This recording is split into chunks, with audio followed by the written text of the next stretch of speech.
Wouldn't you Yeah, say? It was just not our night at all. But like, Yeah. it's just We'll get into it in the pod because I was gonna ask. Like, did you feel that? Like, did you feel that coming? dude. I don't know, but you could feel the like, just the little nuances of your like day to day were just adding up to being like, what the hell is going on today? Sure.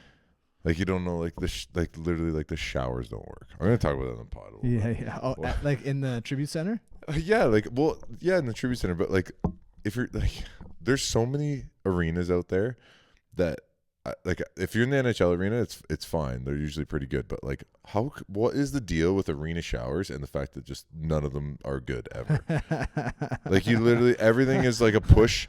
Everything's like a little push button thing. Like, you don't have like a mixer to have temperature control. And like, this is ancient technology. Like, allow me to change the temperature of my shower. Where am I in the Y? Why is it just like leaking out on me? Like, get some sort of pressure coming. Like, this is a multi-million-dollar building. And every time you're in the buildings like that, like the showers just pee on you. And you're like, what is going on?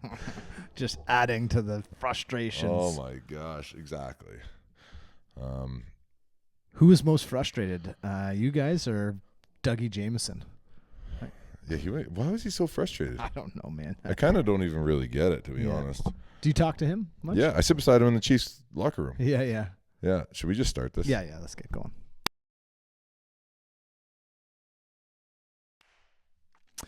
Hey there, sports fans. We're back. It's another episode of Dinner with the Captain. I'm John Dinner, and I'm here as always with Captain Steve Priolo, captain of the National Lacrosse League, Buffalo Bandits, 3-time NLL champions, and now into the playoffs. Yep, here we are. How did we...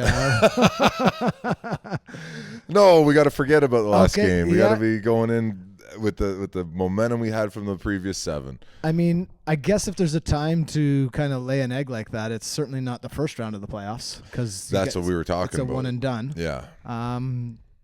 So just to say, I mean, it was a 12-8 game against the last place team, and I think some people have pointed it out, like your guys' record against the bottom of the league and your record against the top of the league. Mm-hmm. I mean, do you guys put some credence into that? Like, it just kind of take the eye off the ball, so to speak. Like, what? Honestly, I don't know what it is, but it's clearly a thing. Yep, it's clearly a thing with us. So, and we knew that going in. Like, literally, in JT's speech was like, we need to stay focused against teams with not good records, because when teams have good records, we show up. But why are we not showing up against other teams? So yeah. Does JT say stay focused when you play in Vancouver? No. So, I mean, like, and it goes back to something that is. we've always kind of talked about, like almost one of our first podcasts was once you say it's time to get focused, it's almost like it's too late. Yeah. And so, yeah, coming into it had all the things, right? Like there was big reason for Oshawa to be excited for the game, like their final home game. I mean, it was a packed house. I mean, they actually put on a really good show, I think, and for a place that's only fitting 6,000. Mm-hmm. For me, sitting in the stands with a lot of people that had never been to a lacrosse game before and stuff like that, they were in awe of the spectacle that is on the floor, but also just even the atmosphere in the arena. Did it feel like more than 6,000 people? Yes and no. Like it's way better to have that, like a barn like that filled. Going into, let's say, Georgia this weekend, not to get too far ahead, but like you can feel the emptiness if the seats aren't filled, right? Sure. So, but you didn't have that, like, there's an energy that comes with 10,000 plus people. For sure. And you clearly kind of don't have that there. That being said, there is a lot of heritage with that building, but like to me, it really felt like summer ball against Peterborough sort of game. Sure. Do you know what I mean? It kind of had those vibes around it, like almost like the nonchalantness of like the last game of the season against like this team, and going into a place with, the same amount of fans that Peterborough Lakers get, right? So it very much has those vibes at that venue. And so, I mean, but that's got to, again, work in Oshawa's favor, because now they're finally playing in front of a building that is feeling full, and maybe they're feeling the electricity. There is obviously the specialness of being a Tucker Cup, and I mean, we've talked it on end about like the Williams connection, but for Dyson to be in there and I'm playing, and so they've got every reason to bring their A game. Mm-hmm. And you guys are trying to manufacture reasons, would you say? Is that Yeah, that's kind of a good way of putting it. But we have reasons to play. Like this weekend having to fly to Georgia is such a kick in the nuts compared to like if we were in third place playing at home, right? Like playing in Buffalo in front of Banditland, right? That gives you so much energy. It gives you such a pop. Guys don't need to take time off work. Like you're so much in your routine. There's so much that comes with that. That being said, I've said this a million times. Like you don't know if something's a good thing or bad thing until after it happens. For so sure. like I'm looking at this game in Georgia as, we travel well to Georgia. Let's prepare. Let's look at their team. They've been hot lately. It's not just Dobson and their defense. Like all these rookies on offense are obviously doing something well, right? So trying to like analyze like their tendencies and things and just try to stay focused on that and not worry about like, I don't know, the big paycheck that would have came with going out and playing a playoff game in Buffalo. Sure. Like we're basically, half or almost three, Right, almost it's three a gate times. thing, right? Like the CBA is a bit of the Yeah, the it goes gateway. off the gate, right? It's a percentage of the gate. So it's like just teams that play in Buffalo, we just get paid triple what everybody else gets paid. So I mean, and not to get too far off topic, but would that then like? Is that one of the reasons that maybe Banditland travels well is because it's promoted like, hey, there's going to be lots of seats down there. Let's get everybody down there. But it also helps kind of fill the barn and helps. I don't know. That's because kind on of a the- good point. Because Like, on the other side of it, you kind of be the Georgia guys are going to be kind of like, I would have liked to have been in Buffalo too. but honestly, I think a lot of them are from the area.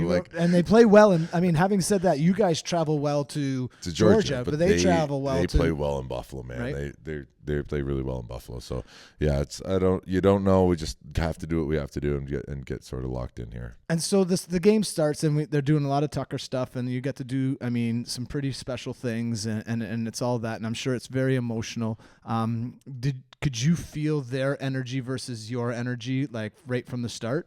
Yeah, not really. Like, we honestly, dude, we had good energy. It compounds where you're down one, you're down two. Like that one their first goal of the game is on a power play. It goes off my stick and goes the other direction from Vino. Like, Yeah, a little bad luck play. We'll bounce back from that one. and then it's like the next one goes in, the next goes in, and then he shoots one from the outside, and it's a twister far side, which is kind of like, we don't give those up, and you're just like, okay, how the hell are we down 7? And you're just constantly trying to figure it out. And it's truthfully, I think one of those goals, there was only 4 Bandits on the floor. At one point, that's right? just it's just we weren't. I don't know. Yep. It's kind of it's a tough one. I would turn to Chugger every once in a while and be like, what adjustments do we need to make? I'm not seeing anything, and we're talking back and forth. I'm like, honestly, dude, what I think we need to do is bend our knees. Yeah.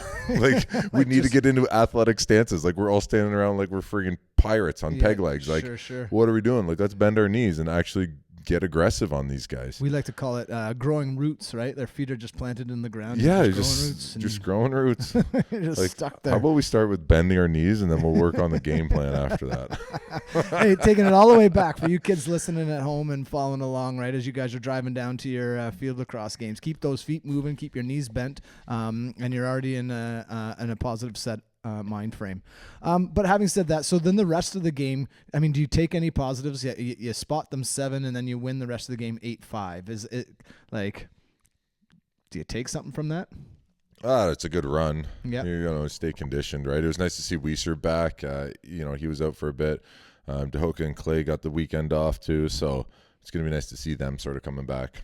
And you're expecting full health for this upcoming game? I'm expecting Whitty, I think he's still good. He's good. He was good through all of that, all the nonsense there. So, I expect a full sort of roster going into this weekend. And let's talk a little bit of the nonsense, simply because it's sort of been the flavor of the month, and it's been what lots of people have been talking about. Lax Mag has really jumped on it, since your fight. They're putting out things about the top 10 fighters currently and all time, and interviewing Patty Campbell, shout out Patty, and Timmy O'Brien, another shout out, like guys that I played minor lacrosse with for like a brief second, and then I think they were probably 2 guys that showed me that lacrosse. It probably wasn't my sport. I'm a good coach. So. I mean, we know that they're dressing some guys, and Oshawa's wanting to put on a bit of a show for their fans and stuff like that. But where did it for you guys, did you feel like they crossed the line that was just like, we're not actually here to play lacrosse anymore? It's kind of, I don't know. Emerson was on our team the last 2 years. yeah. So I'm sure we've done the same thing, right? Yeah. And it's like you dress him in games that you know he's going to be used. Mm-hmm. So, the moment you see him in the lineup, he's coming for someone. Yeah. He's not out there to just try to score goals, right? And so are guys talking to him being like, if you're coming for someone, come for me, or like?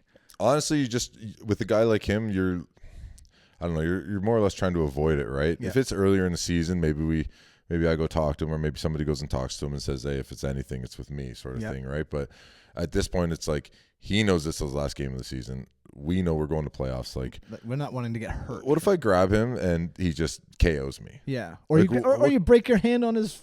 Everyone likes forehead. to say the break your hand thing, and that never happens. Well, it does happen. It happens to Brody Merrill. Yeah, sure. But you want to say that, but like the reality is, what if he busts up your eye a bit and and you can't see it out of the one eye now, and you're just sitting there going like, I got next weekend's playoffs against a team that it didn't matter if I fought him or not. Again, fighting has a place, and you're sticking up for your teammates and all this that comes with it. But like last game of the season, they're out and we're moving on. It doesn't seem like the time to. And so was that what was going through Whitty? I mean, he seemed to leave himself almost defenseless, like almost like proving that I'm not doing anything. But then he takes like two pretty clean uppercuts and. I think you always need to sort of protect yourself, even if it's turtling. Like, just do something not to soak the next one, and then you can sort of figure it out from those spots, right? Sure. Like, for him to like blatantly say, I don't want a penalty. Yeah, I'm not even participating in this. But then you eat one from Emerson Clark, and that seemed to be. And I mean, I'm not going to profess to understand the fighter's code or anything like that, but that seemed to be. Clark's frustration was like, you did that to yourself in one sense. Was that what he was yelling at him? Well, like he seemed angry at him. Whitty did not like.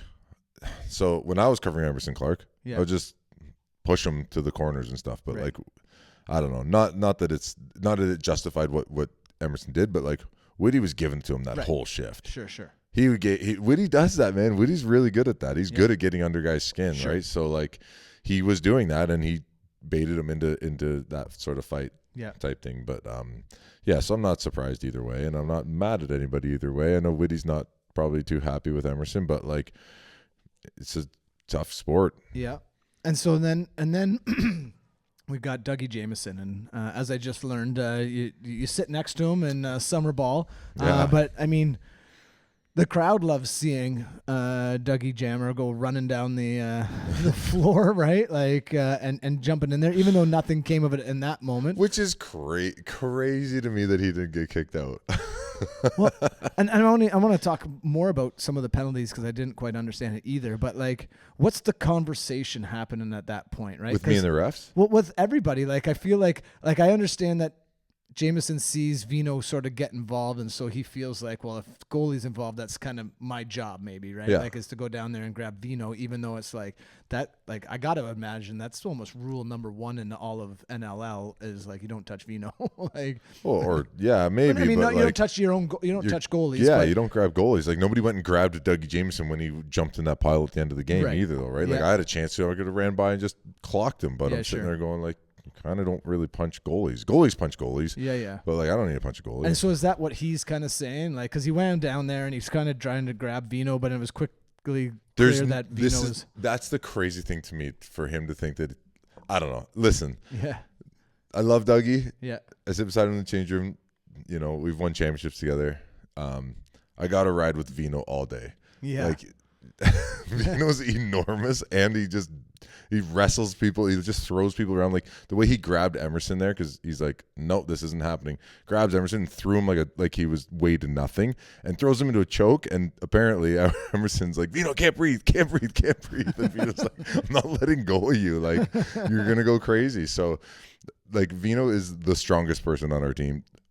Honestly, I would make an argument he's the strongest person in the league. Wow. Like, whether or not the fighting happens or whatever, but like, I don't know, man. For Dougie to want a piece of that is kind of like crazy to me too. Like, sure. Like, even if it comes to it, Vino's just gonna throw him to the ground. So I don't know.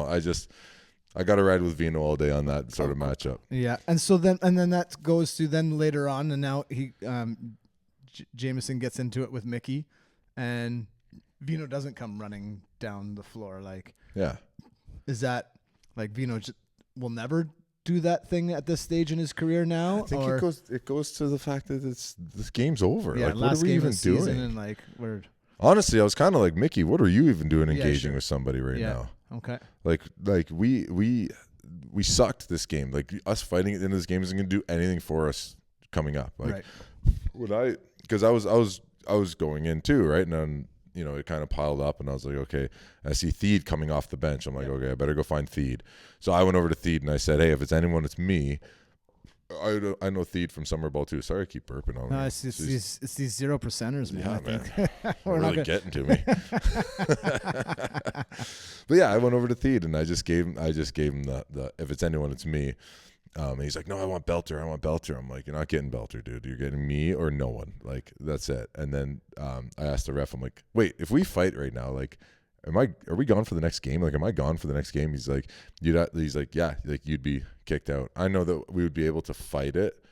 To get past to maybe try to get back to first. Yeah, but like, you could then lose game one of the I second. could get half. suspended in playoffs. I'm sitting Yeah. there going like, oh, what predicament are we in right now? Like, Yeah. what is going on? So that's like, it was just a big mess, man, at the end of that game. Like, trying to figure out nobody's getting kicked out. The whole time I was like, no penalties. Yeah. That's what I'm yelling to the ref. And is that why because I mean, Oshawa cleared their bench. They clearly had way more guys on the floor than Buffalo did at one point. And to me, that's like gone. Like You'd think so. Right. Yeah, and so like Dougie crossing half is apparently that's like a unsportsmanlike sort of thing. So he gets 2 minutes for that. But I'm like, dude, he was involved. He was in there grabbing. Like, he didn't just cross half and not do anything. Yeah. And they're like, well, he didn't fight. And I'm like, he has to fight to get kicked out. I'm like, he crossed half and went into the scrum. Shouldn't he be gone? And like, at the end of the day, I was still grasping at straws because like, at that point you could maybe still win. Right. Yeah. Hey, Dougie's gone. There's 8 minutes left. Like,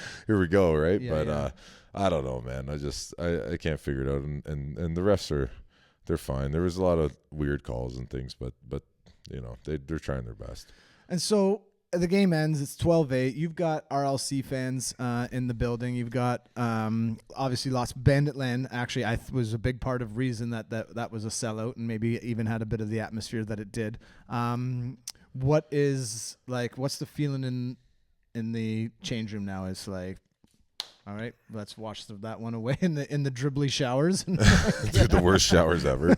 Like, come on. While we're, our I don't want to rag on it too much, but it's like, I don't understand. It's like, we're also in like 3 different change rooms. I'm like, can we knock some walls down and make this one professional change room? Like, why are we all in different places right now? And like, our medical staff is working in the hallway, and it's also like the shipping and receiving. So people are just coming by with like tables and all this stuff that's coming. I'm like, they're getting ready for the concert. I'm like, what is going on, Sunday. dude? And they make you park like 10-minute walk away, and it's pissing rain out, and it's like, I'm like, these little nuances that are just so nice about like playing at home. We're like, oh, you park your car in the same parking lot as always. You go in, everything's carpeted. There's nice things on the wall. You walk by. There's murals. There's old jersey retirements. There's all nice things. There's the Sabres change room. There's your, the visiting team stays in the the visiting NHL team change room, right? So like, they have a big nice change room. Sabres have their change room. Bandits have their own change room. Like, there's little nice nuances that sort of come with like being, I don't know, quote unquote professional, right? So like, when you enter into a barn like that, and it's the game is still, the product is still the same. The product's still going to be a professional product, but you're just like, you are a little bit sort of like, what is happening around here? Sure. And so, I mean, what arenas would nothing compares to Banditland and the KeyBank Center, and I mean, well, the NHL arenas, dude. Like, in terms of like productivity, Yeah. dude. Like, going into Colorado's arena, like, oh, it's so sick, dude. All the Denver Nuggets stuff's up. They got the Larry O'Brien Trophy there. There's all this cool stuff. You're walking by the Avalanche. Like, the NHL arenas. Calgary's awesome. Like, Calgary's sweet. It's the NHL arenas have a presence to them that's like very, very professional. Right. And then you get the San Diego's and you get the Halifax that it's like, it's cool, like, it's fine, right? And like, you sort of deal with it. How about the Vegas arena? what was Vegas? Vegas was like the craziest walk through like 15 casinos until so. and then you don't know where you don't know where you're going because you don't even know where the arena is. Like, you're asking people to like point you in the direction. I ended up buying a hat on the way to the one time. I was like, oh, the sweet hat store. I bought like this like felt hat, like, and then you get in and they're sending you downstairs and you have to take an elevator. Like the Vegas one is, I've only been there the once, but it was fairly complicated, and the parking there was like, you're parking basically at your hotel and like walking from there, right? So, it's the little things that sort of set the other arenas apart. What I was saying with all this was that, like, this arena and it's fine, it's good, and it's nice as it is it's in Oshawa, a hub of Ontario lacrosse.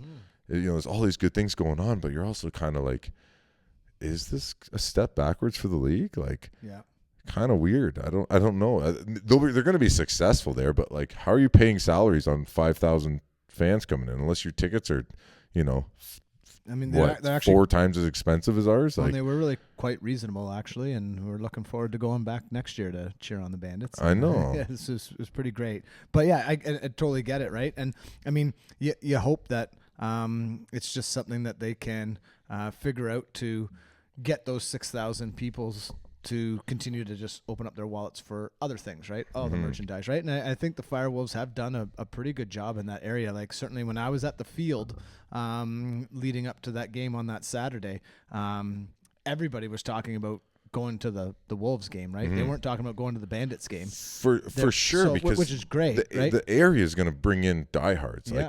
Like, you don't have to explain what box lacrosse is. They know exactly what it is. They know they're getting treated with like the fans. I don't know. I guess more or less I just wish it was double the size because they'd fill that. Yeah. For sure they would fill that. Well, there you go, right? Like, there's the captain has said it, Oshawa, build a big arena. Also, we lost the game, so yeah, so we're a little. So like, it wasn't, if we won, I was probably like, oh, it was the greatest place ever. But let's and so the game ends, and it is Tucker Lymphoma Night, and they did a really nice job. And I actually thought, and I can't remember his name, but they did a really nice job of celebrating a young man from Albany who had passed. And so I thought that was a great, like, to maintain that connection was really awesome.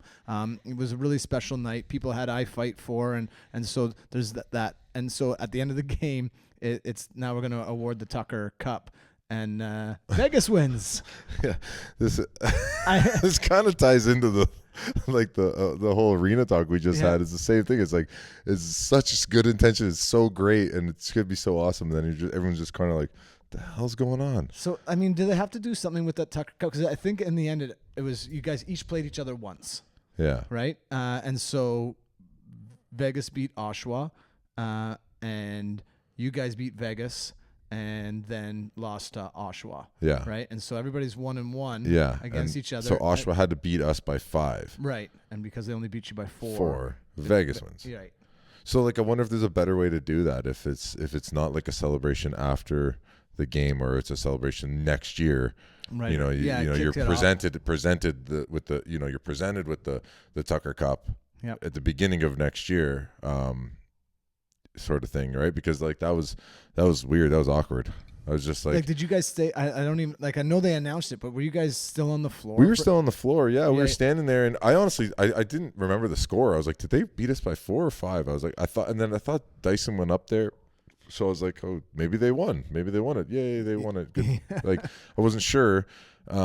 But then they were like, so Vegas. Did you know going in that if they had won by 5, they take it? I saw it on the Jumbotron. Oh, sure. They gave like the layout of it. And okay. It's like Buffalo wins, Buffalo gets it, and then you're right. So, maybe that's like, maybe I'll echo that a little bit of like, maybe this should be presented the following year as you would like a ring ceremony or something. Sure, yeah, like, you're kicking off like the inaugural first game of the Tucker Cup for this season. That, like, say for example, it's Vegas and whomever, right? Yeah. And so we're going to start the game by you guys are the defending It'd be almost champs. like a banner raising, but it's like a presentation of the Tucker Cup. I think that would at least eliminate that, like, that weirdness around it, sort of thing. Now, having said that, I think 98% of the people were thinking that you guys were going to be walking away with it and being defending champions, right? Like, I mean, and so were you guys thinking that? But were you guys thinking of that? Because I was thinking that. I was under the impression, I was hoping that would never lose that thing. Right. I only won it 1 year, but I was like, that might be my entire career. I want my trophy. Yeah. Had you guys lost only by one, would have possibly gone to you guys, or was it going to Vegas? I think so. I think they needed like 2, 3, or 4, and then 5 was to Oshawa. Right. So I could be wrong. Yeah, I don't sure. remember. But in any event. So now we're gonna wash our bodies of all that in our minds and everything else. Like, so 25 minutes in, and what is JT saying after that game to like? It's kind of the same messaging. It mostly came from Kyle Buchanan. Was like we need to forget that right now. Yeah. Like, wipe that out of your effing minds. Like, we need to move on to Georgia. We need to play with the swagger we've had, because we do have a swagger. We do feel like we have our game back. We need to just forget that. And it was a little bit of like the same after that Colorado loss, where it was kind of like, we can't even learn anything from this. Like, we just need to move on and start from scratch. So it's a little bit of that same thing. Like, I've only been thinking Georgia. I've almost been thinking it too much, and I need to just like today, Jackie, like my wife, wanted to talk about lacrosse, and she could feel that I just was brushing it off. Like, I just need to almost put it out of my mind, because it's 24/7 right now. Yeah.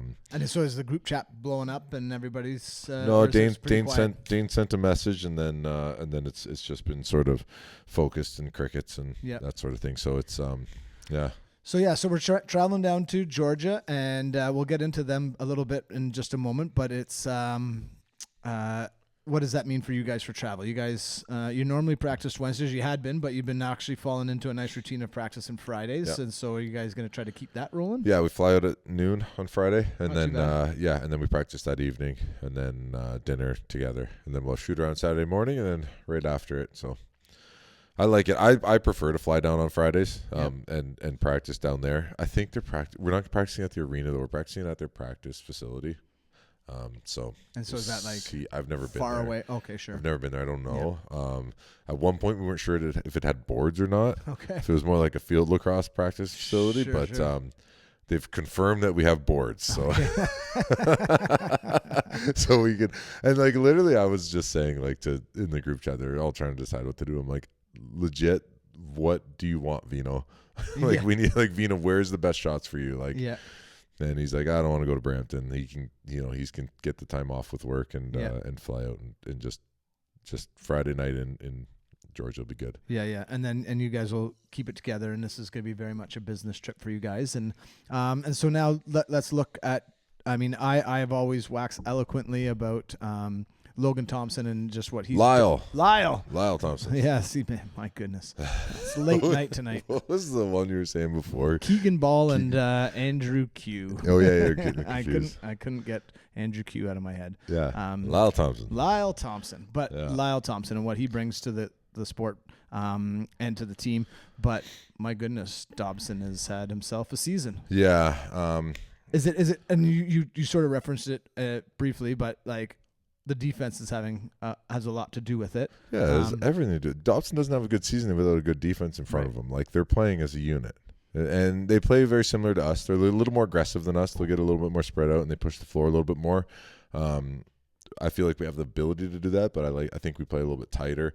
Actually, I think that kind of got us in trouble with Oshawa, was what they, the first couple shots, like, they had some long shots that went in, and now that forces us to sort of get extended, right? Because now you got to get out on Simmons' hands and get out on his hands. So, so they have a good defense. It's pretty aggressive, and then Dobson's obviously been a brick wall, but he has weaknesses, and you'll see that, like, I don't want to say too much, but any goalie, if you get him moving, it's you lose space in the net, right? So sure. so get the goalie moving, get him lost in his own net a little bit, and try to get some goals. And so then, as a defense, what will you guys be keying on? What can Banditland expect you guys to be trying to focus on? They are very creative. That's with Lyle Thompson. He's not a structured player at all. He's going to do 10 different things on 10 different shifts. They're like the complete opposite of Vancouver. this Nolan Byrne guy plays really well with him. Obviously Lyle, and then Shane Jackson and Colsey on Brian Cole on the left side, and then surrounded by young guys that are moving and buzzing, right? So like Shane Jackson gets open because, you know, they have some 6'3", 6'5" guy that's just moving lightning fast, cutting through the middle, right? So he draws a lot of attention. Shane Jackson's open for a shot. So they're very creative. They do have tendencies. A massive tendency they have is that they start the ball low a lot. When they start it higher, you kind of know what they're going to do, but they do like to pass it down to the corners and then carry high and then try to turn that corner. They call it like a B C. So like A would be the corners, B would be like shooter or above, and then C would be like the middle. Yep. They start with A, move through B, and end on C. They're always trying to, you know, find that. And they want to find that sort of C. They want to get the ball to the middle somehow. That's why they have this creativity factor, right? You don't know if Lyle's going to face cut you. He's going to try to cut over your shoulder. If he's going to go behind the net. If he's going to, like, he's just so slippery, right? And so does it still all really kind of go through Lyle? Um, Because he's at the tail end of his prime, and maybe even the tail end of his career. He's been around for a long time. I don't know, man. Those dangerous words. Yeah, He is a baller, dude. Yeah. Like, there's like, I wonder if I can maybe find it and put it in there, and not to do like a whole Lyle Thompson sort of, you know, praising here, but there's a clip in from the Man Cup last year where Case and Tarbell ended up scoring, but Lyle, like, there's a shot or whatever, the ball goes in the corner, and Lyle just beats a 2-on-1 for this ball, and like he comes out of there and finds Kaysen down the middle, and just watching his slipperiness, his aggressiveness, his like the way he came out of there with the loose ball, soaks 3 shots, and then just is able to find Tarbell down the middle. I'm like, you're never safe with Lyle Thompson on the floor, so you need to know where he is. Like 100% of the time, you're on him. 100% of the time, he's a 100 guy, right? So will he get? Will he have someone specifically assigned to him, or? You can't really, because he kind of goes and operates everywhere. Yeah, you can't really, just because they move so much, right? It's about us having communication. We almost need to be a little more reactive with him. We can be proactive with other teams, to be a little more reactive with him, calling out switches and calling for help and supporting off ball.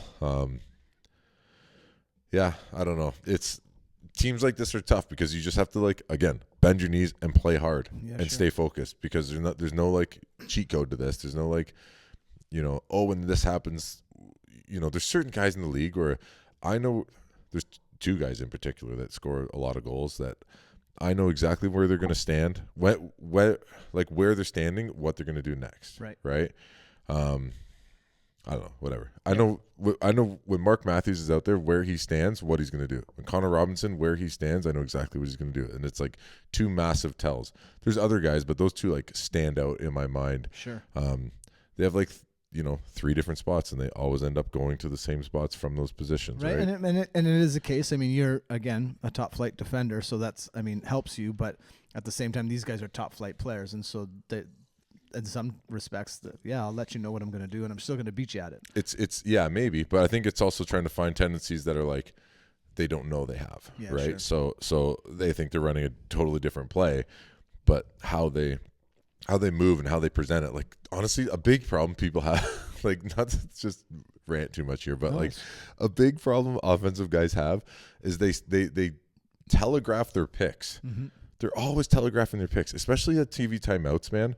Like, it's so funny. Like, you'll just start seeing guys start creeping towards where they're going to go set a pick. I'm like, the whistle's not even blown in yet. I know exactly where you're going. You're either up picking me or you're slipping and cross picking over there. Like, based on where you're standing and what you're doing, those are the 2 options. Yeah. Like, you're just telling what you're going to do. And is that just a case of like a lack of patience, or I don't know. I have no idea why. Yeah, but again, and I think when you're talking about guys playing at the top of their game, they maybe haven't necessarily ever been really stopped, right? Like it's kind of worked, right? In one sense. And lacrosse is so different than like something like basketball because it's so physical. So like you said earlier, like you can know what somebody's going to do And you can still get it done. Like picks are so aggressive and they're so tough, right? Yep. Whereas in like basketball, it's a lot of like deception and deceit and like, I'm gonna look over here and then I'm back cutting you and where you hide your picks and is a pick even a really a pick, or is it a disguise for a lob off ball? Like Sure. that aspect hasn't totally made it into lacrosse yet. It's still pretty much like it's still gritty, right? Because you can get away with picks, right? Picks are there's follow picks and things like that and chase picks, but they're so physical that you don't need as much deception. Sure. Now, I'm not going to ask you to give us the recipe that's going to beat Georgia, because I'm sure, one, it's not something that you necessarily have game planned just 100% yet, but that's not really the purpose of it. But how do you prepare for now? Like we've talked about it last year at this time, it's one and done now. Nothing else matters. Like the season, whatever it was, we told a really interesting and weird story when you look at the Buffalo Bandits season and the runs that you've had over these last 5 years, to be so close to being sellers, to being 7-0, to laying an egg, to now nothing else matters. Yeah. How do you prepare for that? I don't know, man. Is it just experience? Everybody needs to prepare differently. Like I find myself sometimes I get like just casually during the day I'll find myself getting like nerves in the stomach just thinking about it, right? I feel like there's so much on the line, even though we've done so much over the last 3 years. It just feels like there's. So does it feel like yeah, 3-peat was nice, but if we don't win this year, then it didn't really matter? No. I mean, because you're not at reflecting time yet, right? No, I'm not in reflecting time, but here's the reality of sports is that like every year somebody's going to win the Champions Cup. Like every year someone's going to win it. So it's really not that special. Right. What's special is chunks of time together. So I'm feeling that coming to an end. Whether or not that's this weekend, whether or not we win the championship, it's still coming to an end. And that's like what gets you nervous, right? Because you don't reflect on teams like, oh, in 1972, Montreal won the Stanley Cup. Like nobody cares. Yeah. What you care about is like, dude, the 60s and 70s was dominated by the Montreal Canadiens. Right. Like, how do you leave...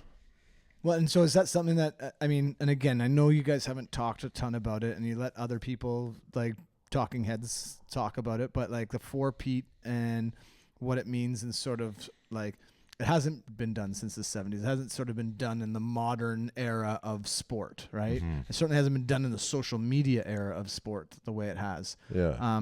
Is that like, do you guys feel that? Like, do you guys kind of talk about like, being that first team? Like the Bulls couldn't pull it off, and like, we don't even we don't let that creep in. Every year it's like you don't talk about the end, you don't talk about the finals, you play each game as if it's your last. And does that make and on that respect then does that make it easier when it's a one and done game to like really like become laser focused on that? Like this is quite literally, it doesn't matter, it's one and done.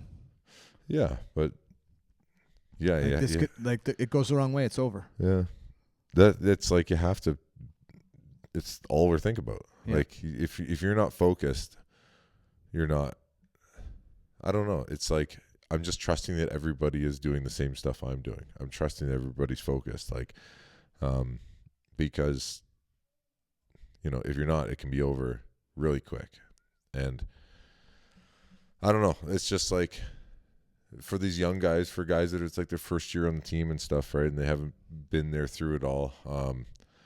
You never know when you're going to get your next chance. Yep. So it's each playoffs you make is really important. And, this one is standing out to be its own sort of special thing for us. If you're not dialed in for this game, you weren't around for the last 6 years. Yeah.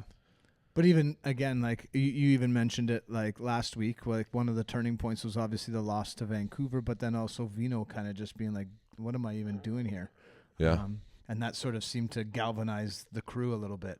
It would have made it a lot easier have a shitty season if Vino didn't come back. Yeah. He makes it hard to have a shitty season. Right.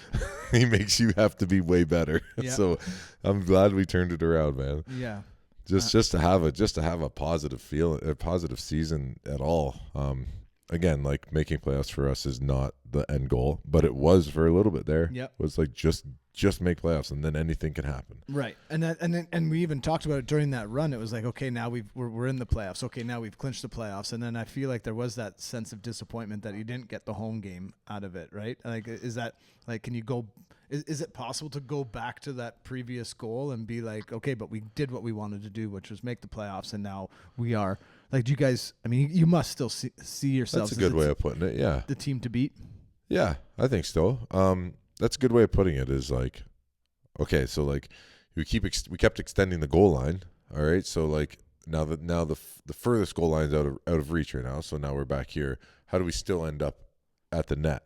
Right. Like, yeah. So it's like, okay, we don't have the home game, but we're still in a good spot to achieve our goal. Yeah. Yeah, that's a good way of putting it. And I mean, and that's what I think is the beauty of sports and everything else, is because in the end, every game in itself is its own little story to be written and its own story to be experienced. And you in Georgia, I mean, I think back to, was it the second year or was it your first year where you guys played Georgia in the first round? You guys went to overtime, and I mean, it was that close to either the run ending or maybe even never even getting started.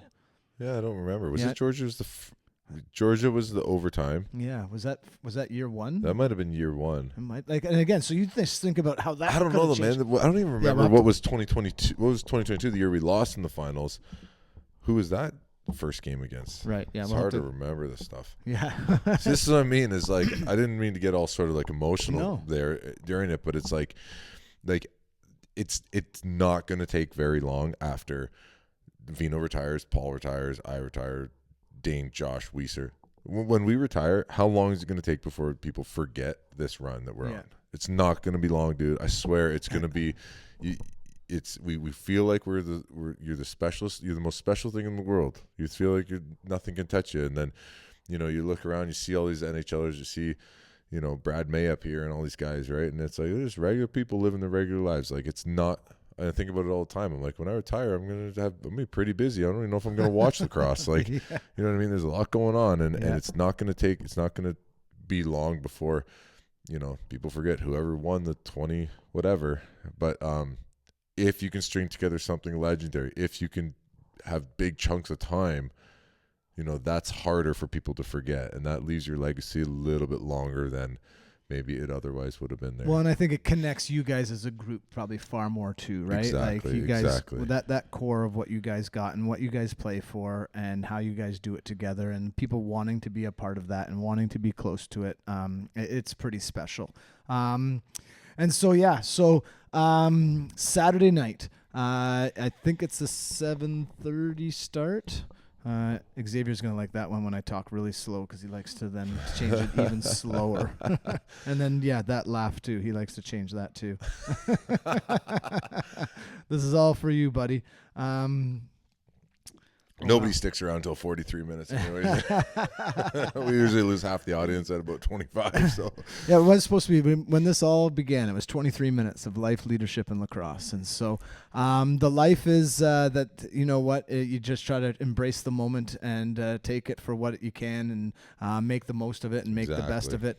The leadership is as captain, you're trying to set the tone for a bunch of other dudes that some not maybe realizing how special the moment is, and others that probably might even feeling it more special than even you are in this moment, and trying to tie that all together. And then the lacrosse is the exceptional sport that you guys play at the highest levels. And Banditland, you are about to see these guys perform once again for you at that highest level against a team that, again, anything can happen with these guys. Lyle Thompson is truly a special athlete and a very special lacrosse player.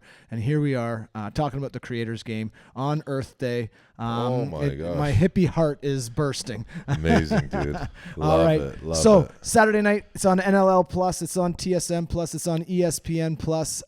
Johnny Gertler's going to have the call on the radio. It's going to be a really special one. Banditland, if you're not traveling down to Georgia, make sure you're tuning in because you're not going to want to miss this. It's going to be special. It is the continued march to May. This is their last game in April. Everything else from here is in May. So Bandits want to go out on a win. Good luck, Cap. Appreciate you. Thank you. All right.